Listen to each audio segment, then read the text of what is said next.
Hello students, मेरा नाम है प्रबल अधिकारी। मैं त्रिपुरा से बिलोंग करता हूँ।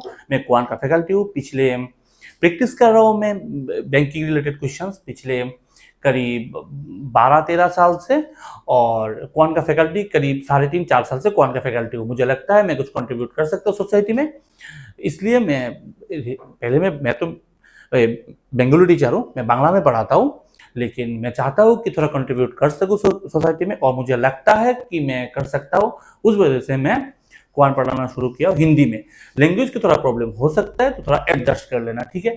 पिछले वाले वीडियो में मैंने किया था आईबीपीएस क्लर्क का 2024 में आने वाले क्वेश्चन, वो बहुत इंपॉर्टेंट है क्योंकि अभी आईबीपीएस क्लर्क का फॉर्म फिलअप चल रहा है।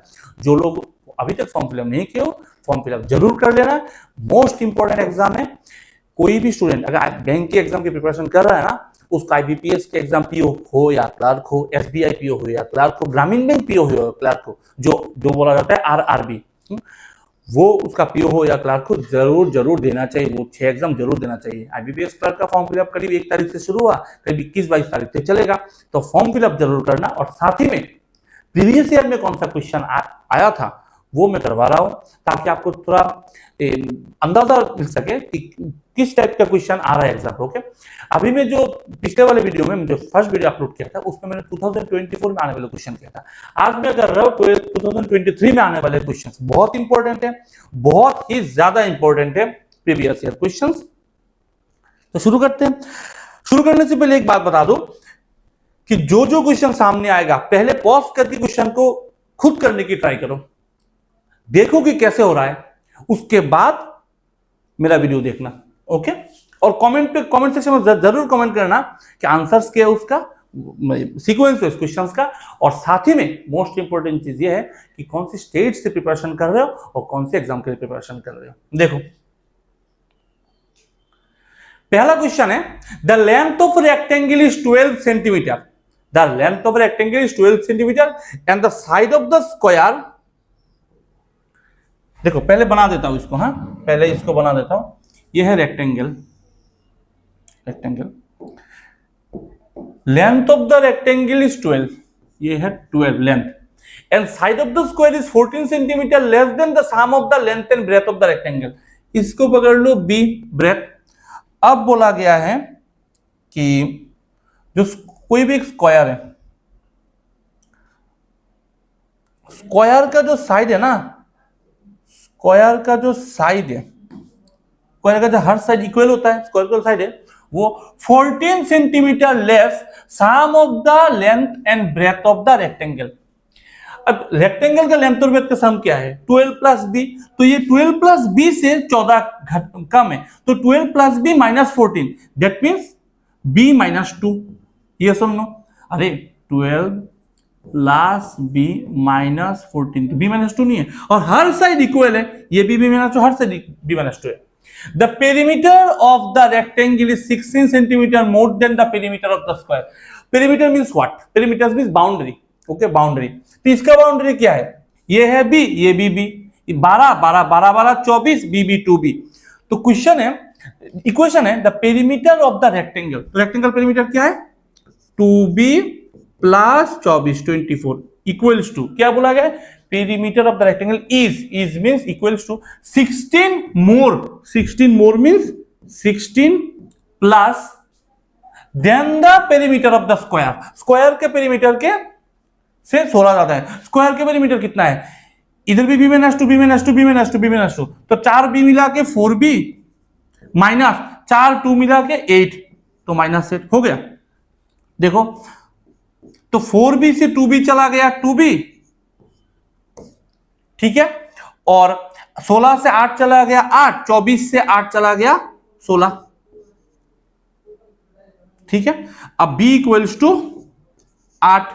अब बोला गया है then find the breadth of the rectangle. Rectangle की ब्रेथ क्या है? 8 सेंटीमीटर। आंसर खत्म, इतना ही है। सिंपल है, समझ गए? इजी है। थोड़ा स्पीड से करोगे तो जल्दी कर सकोगे। देखो, the average weight of A group of 5 people is 85 kg। देखो, नंबर है 5, ओके, एवरेज है 85, ठीक है। मेरे हिसाब से, मेरे लॉजिक के हिसाब से 5 लोगों का एवरेज है 85, उसका मतलब हर एक जो पर्सन है, हर एक पर्सन का वेट वेट मेरे हिसाब से 85 85 85 85 करके होना चाहिए। कम ज्यादा हो सकता है, लॉजिक के हिसाब से सब 85 88 हो सकता है। Okay, if a new person join the group, एक नया पर्सन ग्रुप में ज्वाइन किया, नया पर्सन ग्रुप में ज्वाइन किया, तो लोग कितना हो गया 6, and average weight decrease by 5 kilo, average घट गया 5 किलो, हो गया 80। तो क्वेश्चन पूछा गया है find the weight of the new person. मुझे एक चीज बोलो, एक तुम्हारी फैमिली में पिकनिक हो रहा है, पिकनिक में 5-6 लोग पिकनिक कर रहे हैं, हर बंदा 100 रुपए दे रहा है और अच्छे से पिकनिक हो रहा है, तुम भी उस पिकनिक में एंट्री कर रहे हो और तुम 100 ही रुपए दे रहे हो, तो पिकनिक तो अपलिफ्ट नहीं होगा, ना कि डाउनग्रेड होगा। पिकनिक तो जैसा है वैसा ही रहेगा, पिकनिक चेंज नहीं होगा, पिकनिक इक्वल रहेगा। क्यों? क्योंकि सारे लोग 100 रुपए दे रहे हैं, तुम भी 100 रुपए दे रहे हो, लेकिन तुम उसी पिकनिक के 100 रुपए जगह पे अगर 1000 रुपए लेके एंट्री की, उसका मतलब क्या? पिकनिक में क्या होता है, तुम जितना पैसा लगाओगे तुम्हें क्या एक्स्ट्रा फैसिलिटीज मिलेगा? नहीं, एक्स्ट्रा फैसिलिटीज तुम्हें नहीं मिलेगा। चीज क्या होगा, पहले तो 100 रुपए तुम्हें मिलेगा, सब 100 रुपए दे रहे तो तुम्हें भी 100 मिलेगा, एक्स्ट्रा जो तुम रुपए ला रहे हो 900 रुपए, वो सारे लोगों में डिस्ट्रीब्यूट हो जाएगा। सही नहीं है? तुम जब एंट्री ले रहे हो एक्स्ट्रा रुपए लेके, वो सारे लोगों में डिस्ट्रीब्यूट नहीं होगा। सही बात नहीं है? वैसा ही एवरेज में काम करता है। मुझे एक चीज बोलो, हर एक बंदे का वेट होना चाहिए 85 किलो। तो जो नया स्टूडेंट आ रहा है उसका भी वेट कितना होता है 85 किलो। सबका 85, उसका भी 85, एवरेज में कोई प्रॉब्लम ही नहीं होता। सबका 85, उसका भी 85, तो नया एवरेज भी 85 ही रहता। लेकिन प्रॉब्लम क्या है, वो जब एंट्री किया तब सबका घट गया। उसका मतलब क्या, उसी पिकनिक में तुम एंट्री ऐसे एंट्री की हो कि हर बंदे का एवरेज घट गया। मतलब क्या है, मतलब है तुम कम पैसा लेके एंट्री की हो। ऐसा भी दोस्त होता है ना हम लोग के बीच में, जिसके पास पैसा नहीं होता लेकिन दोस्त तो दोस्त है, तो हम लोग बोलते हैं कोई नहीं, मेरे हिस्से से तुझे कुछ दे देंगे, उसके हिस्से से तुझे कुछ दे देंगे। हम सब लोगों का एवरेज घट जाता है लेकिन एंजॉयमेंट पूरा होता है। उसी टाइप का उसका एवरेज होना चाहिए 85, उसका वेट कितना होना चाहिए 85 किलो। लेकिन प्रॉब्लम यह है कि उसने जब एंट्री किया तब हर एक बंदे से 5 किलो घट गया। लॉजिकल चीज है, हर एक बंदे से 5 किलो घट गया। तो कितने बंदे में 5 किलो घट गया?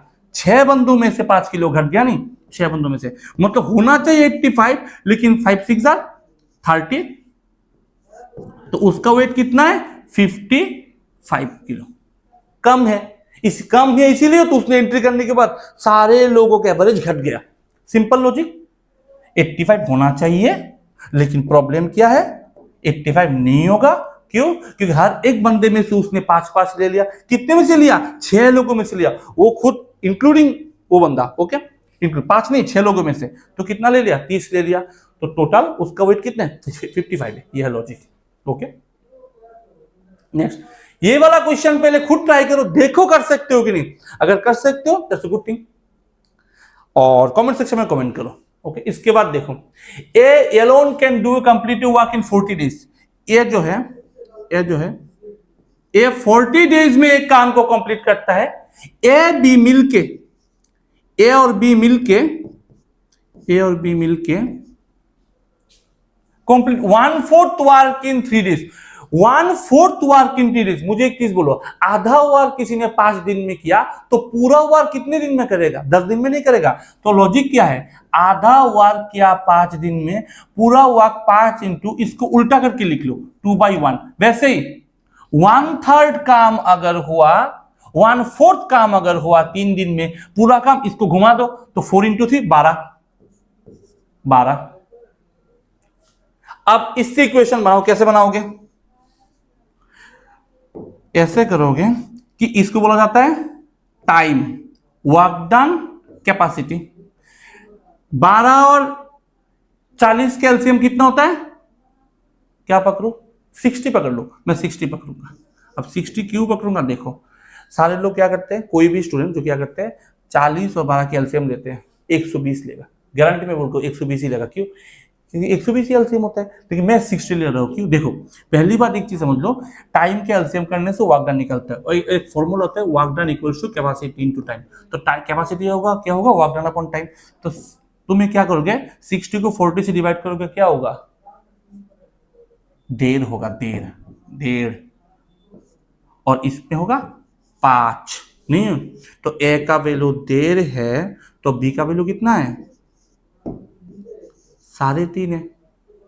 सिंपल। अब चीज बोलो, if A started the work alone and after 8 days B join, A ने काम अकेला शुरू किया, 8 दिन तक अकेला किया, उसके बाद ए के साथ कौन आ गया, बी आ गया, and then find the number of days taken by A B together to complete remaining, उस काम को x डेज में किया। ए क्या है, कैपेसिटी, 8 क्या है, time, capacity time, work done, ये इस पार्ट का वर्क डन, ये कितना है, इस पार्ट का वर्क डन, और टोटल वर्क डन किसके बराबर है, 60 के बराबर है। ए का वैल्यू कितना, 1.5, तो 8 को 1.5 से गुना करने पे 12 प्लस ए प्लस बी कितना है, 5, तो 5x इक्वल्स टू क्या है, 60, तो 60 से 12 चला गया 48, 48 को 5 से डिवाइड करने पे 9.6, 9.6। सिंपल। अब ये चीज बोल सकते हो तो सर 48 को 5 से डिवाइड कर 9, इतना जल्दी आपने कैसे कर लिया। सिंपल एक चीज बता देता हूं, आज से याद रखना, कोई भी नंबर को 5 से डिवाइड करेंगे तो 5 से डिवाइड नहीं करेंगे, उस नंबर को 2 से गुना कर दो। किसी भी नंबर से अगर बोला गया कि 5 से डिवाइड कर दो, you just have to multiply that number with 2 by 2, तो 45 into 2 दैट इज 96। इसके बाद मुझे एक चीज लॉजिक समझो, 5 से डिवाइड करने, किसी भी नंबर को डिवाइड करने से घटेगा कि बढ़ जाएगा, घटेगा, तो 1 पॉइंट घटा दो, 9.6, समझ गए, 2 से गुना करके पॉइंट घटा दो, ठीक है, सिंपल, यह लॉजिक हो गया। नेक्स्ट देखो, इस क्वेश्चन को फिर से तुम करने की कोशिश करो, देखो हो सकता है कि नहीं, अगर हो सकता है तो कमेंट सेक्शन में कमेंट करके आंसर बताओ। A started a business with an investment of 8,000, A ने बिजनेस शुरू किया, कितने से, 8,000 से बिजनेस शुरू किया, अच्छी बात है। After 6 months B join investment of ₹X, B ने ज्वाइन किया with ₹X। At the end of the year, that means what, A ने महीने के शुरू से लास्ट तक काम किया, पूरा 12 महीने, और बी ने सिर्फ लास्ट के 6 महीने काम किया। इसको क्या बोला जाता है, इसको बोला जाता है इन्वेस्टमेंट, इसको क्या बोला जाता है, टाइम, और पार्टनरशिप के क्वेश्चन पे इन्वेस्टमेंट इनटू टाइम क्या होता है, प्रॉफिट, प्रॉफिट, ओके, सिंपल। अब इस इक्वेशन से बोला गया है the profit of B is 21,000, B की प्रॉफिट क्या है 21,000, और टोटल किया है 49,000, तो 49,000 से 21,000 चला गया 28,000। इसको छोटा करके लिख सकते हो, 21,000, सॉरी 28,000, तो 28 लिख सकते हो, ओके, कट कर दो, मैंने 0 पहले से कट कर दिया, 7 से डिवाइड करो, 4:3, ठीक है, यह है प्रॉफिट का रेशियो 4:3। अब मेन चीज है, इसका रेशियो क्या है, 4:3 है। अब इसमें तुम क्या करोगे, इसमें तुम क्या करोगे, इसमें इक्वेशन क्या है, इन्वेस्टमेंट को टाइम से गुना करो, प्रॉफिट निकालो, इन्वेस्टमेंट को टाइम से गुना करो, प्रॉफिट निकालो। मैं इसको भी छोटा कर देता हूं, इसको छोटा कर दो, 6 1 6 6 2, सही है। अब कैसे करोगे, कैसे करोगे, कुछ ट्रिक लगाओ, क्या ट्रिक लगाओ इसमें, एक तो सिंपल लॉजिक है, मैं ट्रिक देकर कुछ करूं, उसमें ट्रिक लगाओ इसमें।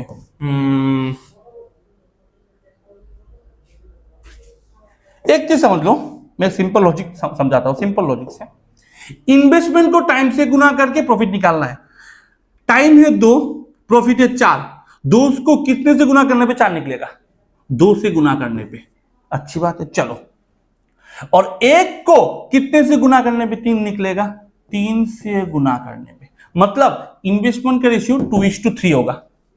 अब 2 की वैल्यू 8,000 के बराबर, तो 2 की वैल्यू 8,000 के बराबर, तो 1 की वैल्यू कितने के बराबर, 4,000 के बराबर, तो 2 का 8,000, 1 का 4,000, 2 और 1 मिलके 3, और 3 का वैल्यू 8 और 4 मिलके 12,000 के बराबर, 12,000 के, आंसर खत्म, simple,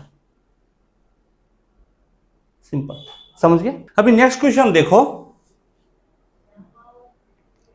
A shopkeeper mark an article, देखो 3 चीजें, एक है सीपी, एक है एमपी, एक है SP, cost price, mark price, selling price.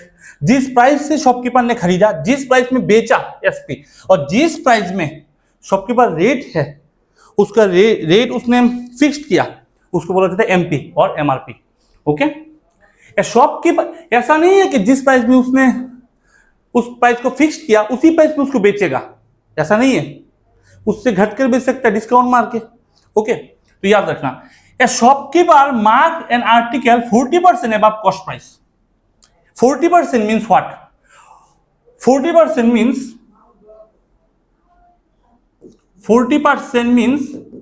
2/5, 2/5 markup करके उसका प्राइस रखा। दैट मीन्स उसका रेट था 5, इसके ऊपर 2 बढ़ा दिया, इसका रेट हुआ 7। Okay, and allow discount of 20%। अब 7 के ऊपर 20% मारने में मुझे प्रॉब्लम है, पॉइंट पे आ सकता है, तो मैं क्या करता हूं, 0 ऐड कर देता हूं। अब 70 का 10% क्या होता है 7, और 20% 14, तो 14 चला गया, कितना रहेगा 56। Okay, he marked the article 50% above cost price। had he marked the article 50% above cost price, अगर 50% above cost price रखता मार्क, अभी तो रखा 40%, अगर 50% रखता तो मुझे बोलो 50 का 50% कितना होता है 25, ज्यादा रखता तो 75 रखता।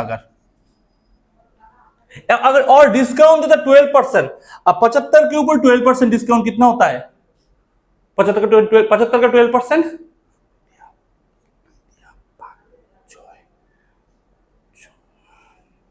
9 होता है, 9 का डिस्काउंट। ओके, तो क्या होगा 66 होगा। अब ये चीज बोलो कि मैंने 75 का 12% 9 कैसे निकाला, मैंने देखो कैसे निकाला, देख लो। सिंपल एक चीज किया, 75 का 12%, मेरे हिसाब से परसेंटेज मींस मल्टीप्लाई, मेरे हिसाब से परसेंटेज मींस मल्टीप्लाई होता है। 100 से डिवाइड करने का मतलब क्या है, डेसिमल इधर उधर होना, पॉइंट का इधर उधर होना, नंबर्स डिजिट सेम ही रहता है। ओके, अगर कोई चीज को मैं 100 से डिवाइड करो, 1000 से डिवाइड करो, 10 से डिवाइड करो, 1 से डिवाइड करो, डिजिट सारे सेम ही रहते हैं, सिर्फ पॉइंट इधर उधर होते हैं।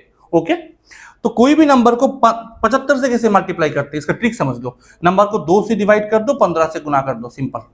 तो 12 को 2 से डिवाइड करने में 6 और 6 पड़े 90। अब मुझे बोलो 75 का 12% 90 तो नहीं होगा, कॉमन सेंस यूज करो, 9 ही होगा, बस खत्म। 6। अब मुझे बोला है the selling price would have been 90 more than the earlier selling price, मतलब मेरा सेलिंग प्राइस कितना ज्यादा है, अभी मेरा सेलिंग प्राइस कितना ज्यादा है, रेशियो के हिसाब से 10 ज्यादा है, या सुन लो 56 से 66 10 ज्यादा है, और उनके हिसाब से ये इसका वैल्यू 90, तो एक का वैल्यू 9 है, तो सीपी कितना होगा 50, 50 का वैल्यू कितना होगा 50 इंटू 9, 450, इसका क्या है, ये है सीपी। मुझे बोला है then the earlier selling price, अच्छा find 130% of the cost price, इस कॉस्ट प्राइस का 130% निकालो, इस कॉस्ट प्राइस का 130% निकालो। ओके, मतलब 45 का 130%। अब 45 का 130% कैसे निकालोगे, देखो इसको छोटा कर देते हैं, 45 का, इसको एक काम करते हैं,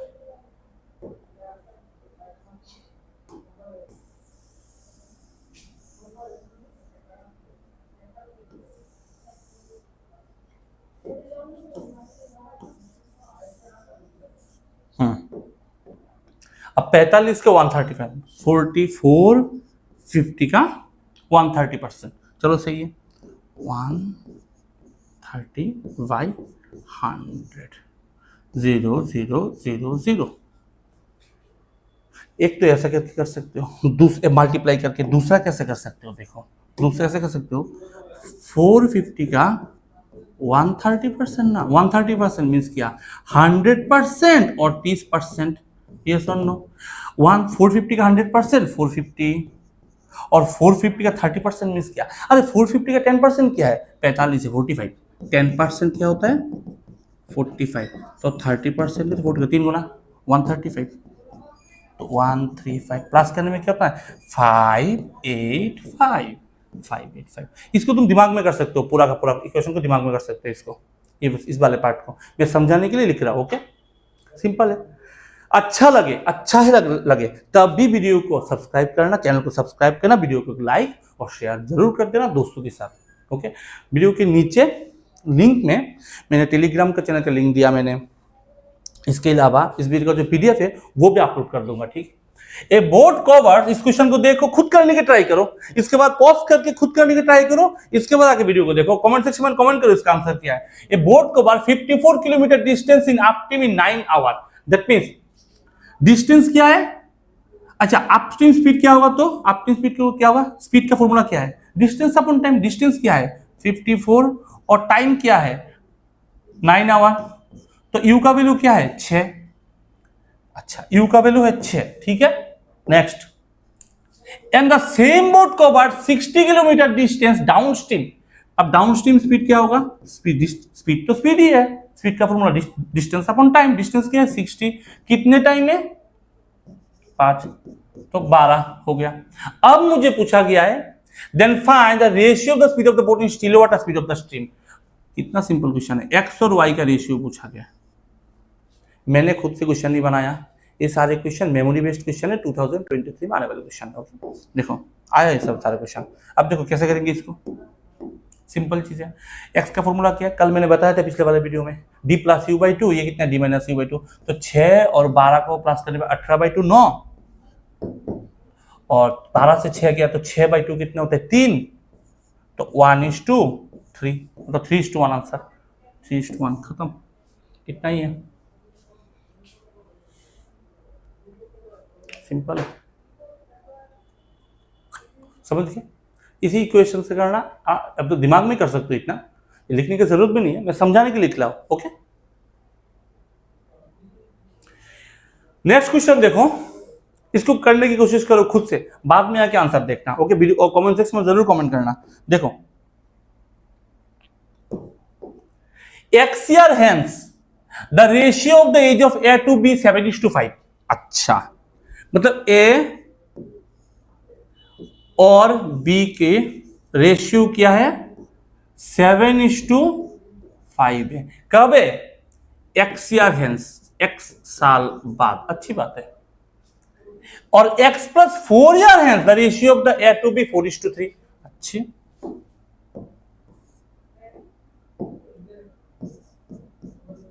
x प्लस 4 और b भी x प्लस 4 ईयर हेंस क्या है 4/3 है।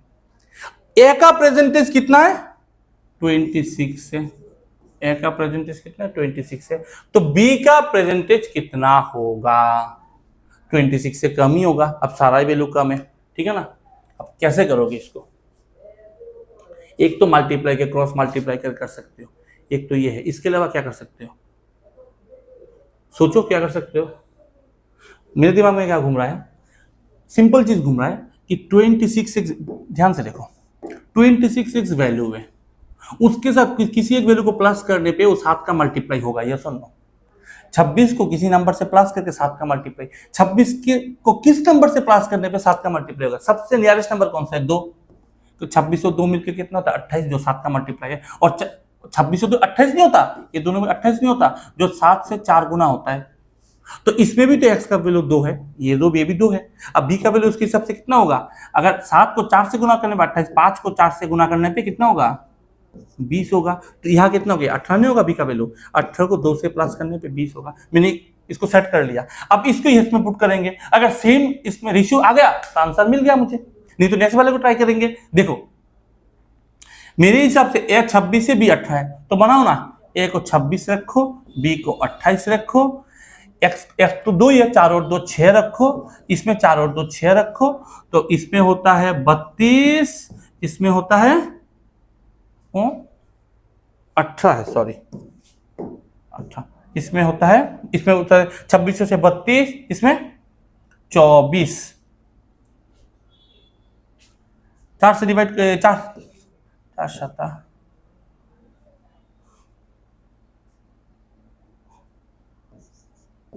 8 से डिवाइड कर दो, 8 से 4 8 32 और 3 8 24, खत्म। 8 से डिवाइड कर दो, हो गया रेशियो 4/3, आंसर हो गया। तो बी का वैल्यू 18 है, खत्म। ऐसे कर सकते हो इसको, समझे? ऐसे कर सकते हो, इजी है, टफ नहीं है। नेक्स्ट देखो, A man invests 4,000 at a rate of 4% per annum for 3 years for simple interest and receive 1800। मुझे एक चीज बोलो, ये सिंपल इंटरेस्ट हर साल सेम रहता है, हर साल इक्वली बढ़ता है, तो 3 साल में अगर 1800 बढ़ा तो 1 साल में 600 बढ़ा। प्रिंसिपल क्या था? 4,000 रुपए। सिंपल इंटरेस्ट के लिए पैसा कितना लगाया मैंने? 4,000 लगाया, तो प्लस कितना हुआ? 600 हुआ। ये कितने साल में हुआ? 1 साल में हुआ। 1 साल में हुआ कितना हुआ? 4,600 हुआ। 1 साल में हुआ 600 बढ़ा। ओके, सही बात है। मुझे एक चीज बोलो, 4,000 के ऊपर 600 बढ़ा, 4,000 के ऊपर 600 कितना परसेंटेज होता है? 15% होता है। देख के मालूम चलता है। क्यों? मैं क्या करता हूं, 4,000 का, मुझे एक चीज बोलो, 4,000 का 10% क्या है? 400। 10% है 400 और 5% है 200, तो 15% है 4 और 200, 600। खत्म। तो आर का वैल्यू कितना है? 15%। मुझे आर माइनस 5 कितना होता है? 15 से 5 गया तो 10%। मुझे बोला है कि फाइंड द इन्वेस्टमेंट 5,000 रुपए को। अब मैंने 5,000 रुपए लगाया, वो भी 10% से। कंपाउंड 2 साल में कितना होगा? मुझे एक अच्छे से मालूम है कि मैं पिछले वाले वीडियो में बताया था, कंपाउंड इंटरेस्ट में 10% करके 2 साल में 21% होता है। सिंपल में होता है 20%, 10 10 20। कंपाउंड में 10, फिर से 10, और 10 का 10% 1, 10%, 100 का 10% 10, दूसरे साल फिर से 10। सिंपल इंटरेस्ट इतना ही होता है, 10 10। कंपाउंड में क्या होता है? इस 10 के ऊपर 1% फिर से, या इस 10 के 1%, तो कितना होता है? 1%। तो हो गया ना 10 और 10 20, 21। दैट मीन्स क्या? मुझे क्या निकालना है? मुझे इसका 21% निकालना है। तो 521 कितना होता है? 1050। हो गया 1050, खत्म। सही है, सिंपल है। नेक्स्ट आओ, इसको करो। ये टाइम स्पीड डिस्टेंस का क्वेश्चन है। पहले खुद से करो, कमेंट सेक्शन में कमेंट करो, फिर से बोलना कि आंसर क्या निकला है। द रेशियो, और वीडियो को अगर अच्छा लगे तभी चैनल को सब्सक्राइब करना और अच्छा से कमेंट कर देना। The ratio of the speed of the train and the man. एक स्पीड ऑफ द ट्रेन और स्पीड ऑफ मैन, रेशियो कितना होता है? 6:1। And the length of the train 780 cross a pole in 1 minute 5 second. मुझे बोलो, कोई भी train एक पोल को क्रॉस करता है, इसका मतलब ट्रेन खुद को क्रॉस कर रहा है। ये है ट्रेन, ये है पोल। अगर ट्रेन पोल को क्रॉस कर रहा है ना, देखिए इस पॉइंट से इसमें खुद को क्रॉस कर रहा है। देखो इस पॉइंट से हो रहा है, ऐसे ऐसे ऐसे चिक चिक चिक चिक चिक चिक चिक चिक यहां तक खुद को क्रॉस कर रहा है। तो इसका मतलब ट्रेन किसको क्रॉस कर रहा है? खुद को क्रॉस कर रहा है। तो the length of the train इतना एंड क्रॉसेस ए पोल इतना सेकंड। मतलब ट्रेन का पता है स्पीड कितना होगा? ट्रेन का स्पीड कितना होगा? स्पीड का फॉर्मूला क्या है? Distance upon time. ट्रेन खुद को क्रॉस कर रहा है, खुद का कितना है? 780। और कितना टाइम में? ये वाला कितना है? डिस्टेंस। ये वाला क्या है? डिस्टेंस है। और नीचे वाला क्या है? टाइम है। मैं इसको इससे डिवाइड क्यों करूंगा? क्योंकि डिस्टेंस को टाइम से डिवाइड करने में तो स्पीड निकलता है ना। किसका स्पीड निकलेगा? ट्रेन का स्पीड निकलेगा। क्यों? क्योंकि ट्रेन खुद को क्रॉस कर रहा है। 1 मिनट 5 सेकंड का मतलब क्या है? 65 सेकंड। 65 सेकंड। अब इसको 13 से डिवाइड करो,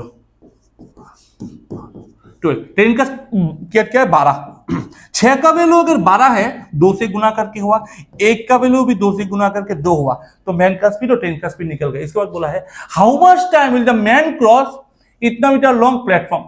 अच्छा, एक मैन को इतना मीटर लॉन्ग प्लेटफॉर्म क्रॉस करने में कितना टाइम लगेगा? टाइम ही तो पूछा है ना, टाइम ही तो पूछा है। टाइम का फॉर्मूला क्या है? Distance upon time. डिस्टेंस क्या है? 240। और स्पीड कितना है? Time distance upon speed. Speed कितना है? 2 नहीं है, 2 से डिवाइड कर दो, क्योंकि स्पीड तो 2 होता है। मैन का पूछा है तो डिवाइड कर दो, 120। खत्म।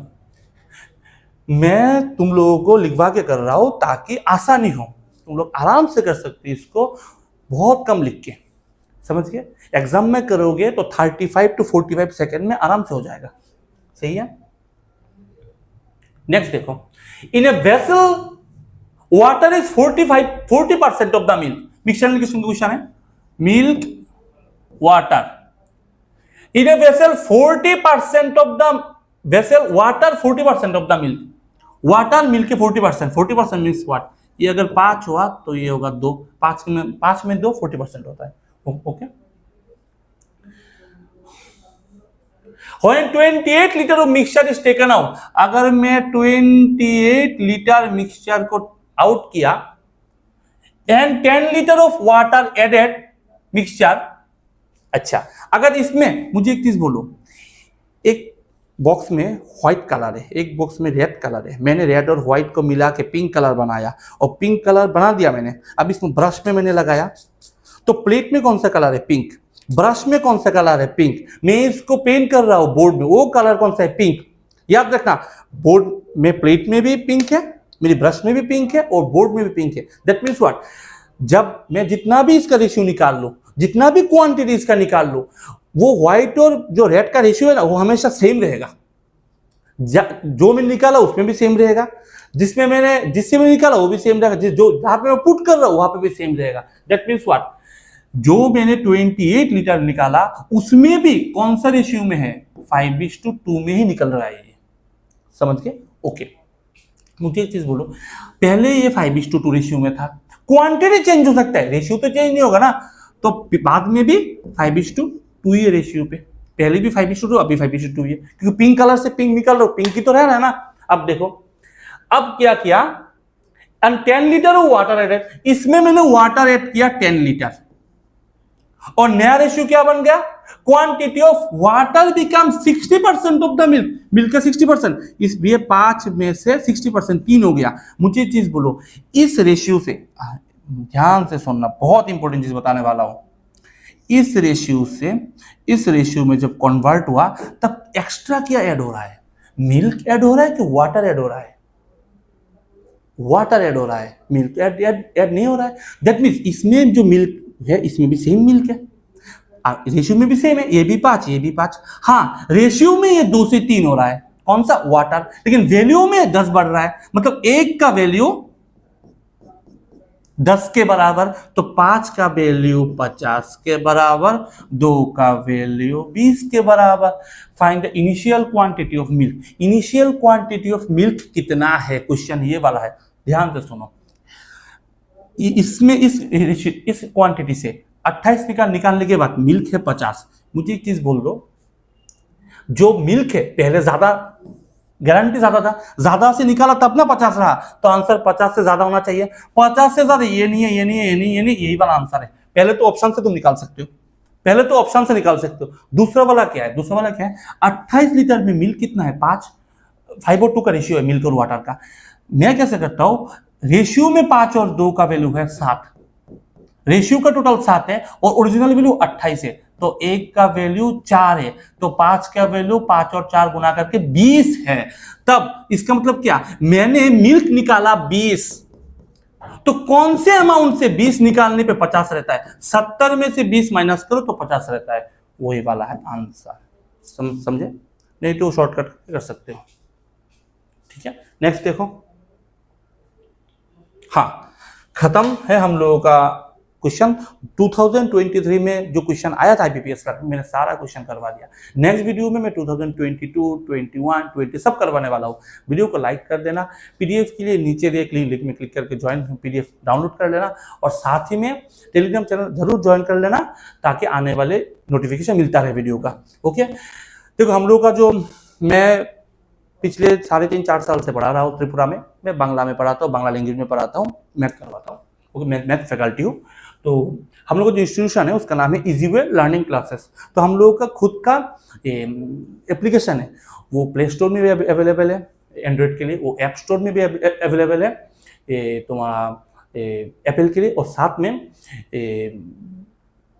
वेबसाइट भी उसमें अवेलेबल है। ओके, कहीं से भी जाओ, जाके खुद से एक बार डाउनलोड कर लो, क्यूआर कोड को स्कैन कर सकते हो, जाके लिख सकते हो प्ले स्टोर या ऐप स्टोर में इजी वे लर्निंग क्लासेस, या वेबसाइट में लिख सकते हो easywaylearningclasses.com, उसमें से मॉक टेस्ट मिल जाएगा। बहुत ही अफोर्डेबल प्राइस में हम लोग मॉक टेस्ट प्रोवाइड करते हैं और अच्छा खासा मॉक टेस्ट प्रोवाइड करते हैं और क्वांटिटी में बहुत ज़्यादा रहता है। डेली फ्री क्विज देते हैं, डेली फ्री हर एक एग्जाम के लिए अलग अलग daily quiz, daily current affairs रहता है, वो भी एक्सप्लेनेशन के साथ रहता है, बुलेट पॉइंट के साथ, एक्सप्लेनेशन के साथ। अच्छा लगेगा, डाउनलोड करो, डाउनलोड करके वो देख सकते हो, फ्री में अप्लाई कर सकते हो। बहुत सारा कुछ मटेरियल्स है, आप लोग एक बार देख सकते हो फ्री। उसमें सिर्फ बैंकिंग का नहीं है, banking, railway, defence, SSC, medical, class से लेके कॉलेज से लेके हर चीज़ में अवेलेबल है। और जितना भी बैंक का एग्जाम है, आईबीपीएस, एसबीआई, आरबीआई, आरआरबी, ग्रामीण, सिडबी, सेबी, नाबार्ड से लेके हर कुछ अवेलेबल है इसमें, तो इसके लिए चेकआउट कर सकते हो। अच्छा, और एक चीज़, सामने आने वाले वीडियो में कौन सा चीज़ रखूँ वाला देख लेना। और हाँ, मेरा जो लैंग्वेज है उसमें समझने में थोड़ा प्रॉब्लम हो सकता है, एडजस्ट कर लेना। और वीडियो को एक लाइक कर देना, और अच्छा लगे तो ही चैनल को सब्सक्राइब करना। अच्छा है ना। जय श्री राम, जय मां काली।